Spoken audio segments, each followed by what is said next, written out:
Hello everybody, this is Everyday Commentary, and I'm going to do another video review. But this time, instead of using up a video on a custom piece, I'm going to do a video review on this knife, which pretty much everybody that reads my blog or searches for knife reviews on YouTube knows. This is the Benchmade Mini Grip 555 HG, HG standing for hollow ground. The hollow ground portion of the blade is right here. This is, in my opinion, probably the finest everyday carry knife under $100, other than the Dragonfly and ZDP 189 out there. If you're looking for a knife that's bigger than the Dragonfly, you're going to have a hard time finding a knife that's better than this one. You might find one with better steel, you might find one with better ergonomics, you might find one with better lock, but you're not going to find one that's better in all three areas. This is a knife that's, as you can see, designed by a guy named Mel Pardue, who is a custom knife maker that usually works exclusively with Benchmade. It is, as you can see up here, this is the standard version, so it comes with 154 cm, though you can order a custom version with custom scales. You can put an image on it, and it will come in a variety of steels. I think N690, the 154 cm, and then S30V steel are your other options. I think you might be able to get it in D2 as well. This knife, I got mine, one of a variety of feeder sites for Amazon, and it was $64. You're probably going to have to pay a little bit more than that. Probably pay something like $80 to $90 online. I love the thumb hole, even though it's typically associated with Spyderco knives. This is a great thumb hole. I really like the axis lock. I had a first generation axis lock knife, and the Omega springs. You can see them right there, the tiny springs that hold the piece together, that push on the lock bar. The Omega springs came unseated, and the lock bar slid in place. So one piece would be up here, and then one piece would be back here, kind of be like off angled a bit. But they fixed that, and now I think this is probably my favorite lock on the market. And I'll show you why. Ready? This is really subtle. You can close the knife without putting your finger in the path of the blade. That might not seem like a big deal, but I would say that, you know, a good 80% of the cuts that I've received have been from doing things, trying to close the knife with one hand. And you can do this pretty easily on this blade. You can close it with one hand. Pinch it here, and then push it over with your index finger. But having it so that your fingers don't cross the blade path is a pretty big deal. It's actually quite nice. So let's get down to it. Design. I think that you probably guessed that the design of this knife is going to get a 2. By the way, it's a scale of 10 criteria where you can get 0 to 2 points. 0 meaning it failed, and 2 meaning it did excellent, and then 1 meaning it did good. So the first criteria I always look at is design, and here the design is fantastic. Everything about the knife. I love the blade shape. It gives you a little bit of ability to reach up here. Still gives you some belly. Gives you a nice thumb ramp with the hole. There's jimping everywhere. The handle is thick, but not too thick. There's a nice choke up point right here for your hand to go in. And even though this is the mini grip, I can get my full hand on here. And I have, you know, medium-sized hands, medium to large-sized hands, depending on which gloves I'm using. So I give it a 2 out of 2 in this one. In terms of fit and finish, you know, Benchmade does a really good job on the fit and finish of their knives. And even though I can't get the camera to hit the angle right, it's centered pretty well. It may lean, you know, 5% to the left more than it leans to the right. But I've never had any blade rubbing. I've never had any problems. I will note that if you play with it a lot, like I do, that the pivot will become loose, and you have to occasionally tighten the pivot.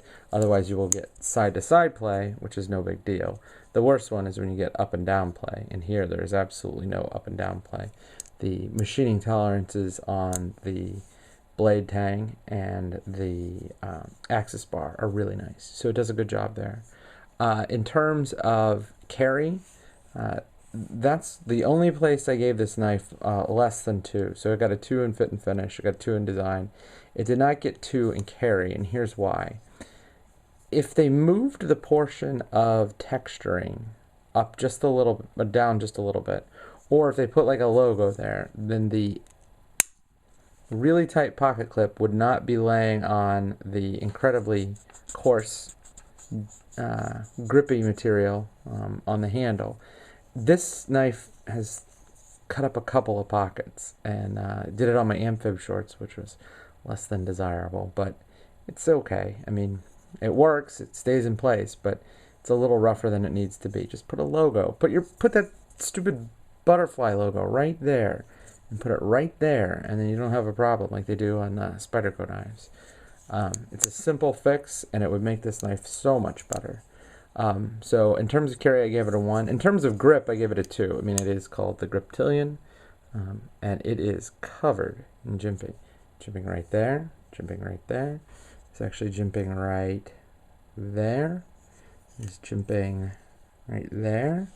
There's jimping right there. I mean, there's jimping on places on this knife where I've never seen it before, and it all works good. It's well cut. It's not too rough, but it still catches your finger. There's plenty of grip here. Some people complain about the plasticky feeling handles. I don't care. As long as they're light and they don't get scratched up too easy, that's fine. I will note that it's not as grippy as this knife, which is the new model Recon 1 from Cold Steel. This has the roughest cut G10 I've ever seen. I mean, you could use this stuff as sandpaper or a nail file. I mean, this is incredible. This is like otherworldly, and it's to the point where it's inconvenient. I mean, it has shredded up the pockets on my fire hose pants. I'm like, this is ridiculous. I actually have jeans with fire hose material on the inside from Duluth Trading Company, and it shreds that. So I think this is too much, and this is just right. So in terms of grip, I gave it a 2 out of 2. In terms of blade steel, you know, one of the things that's happened is I've gotten more experience with knives, so I got more experience with steel, and I had a sequel, Benchmade sequel, which is sort of a fancier version of this knife that also had 154 cm, and it just rusted all over the place. But this knife and a couple other knives, including the knife on my Leatherman Skeletal CX, is 154 cm, and it's been really stain resistant. I've been quite pleased. When I first got the knife, I wanted to like sort of torture it, so I peeled a couple of apples and then I let it sit for 2 days. I came back and there was not a speck of rust. It was sticky, but there was not a speck of rust. I cleaned the rust off and it was gone. Or I cleaned the stickiness off and it was gone. I also note that this really does hold a great edge. It needs to be sharpened a little bit right now, but it does hold a really good edge. The blade shape, as I mentioned before, it's a sort of a sheep's foot blade. It still gives you a little bit of belly, still has an adequate pointy tip, but it gives you a place for your finger or your thumb to rest. Like if you're doing these kind of cuts, your finger has a place to go. I really like it. So I give it a 2 on the steel, give it a 2 on the blade shape. And the grind, this is the hollow grind version, the hollow ground version. So the regular one with the thumb stud is not hollow ground, and quite frankly, I like this one better.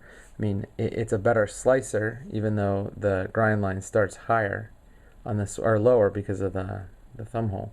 I think it still slices quite well. I gave it a 2 in terms of grind.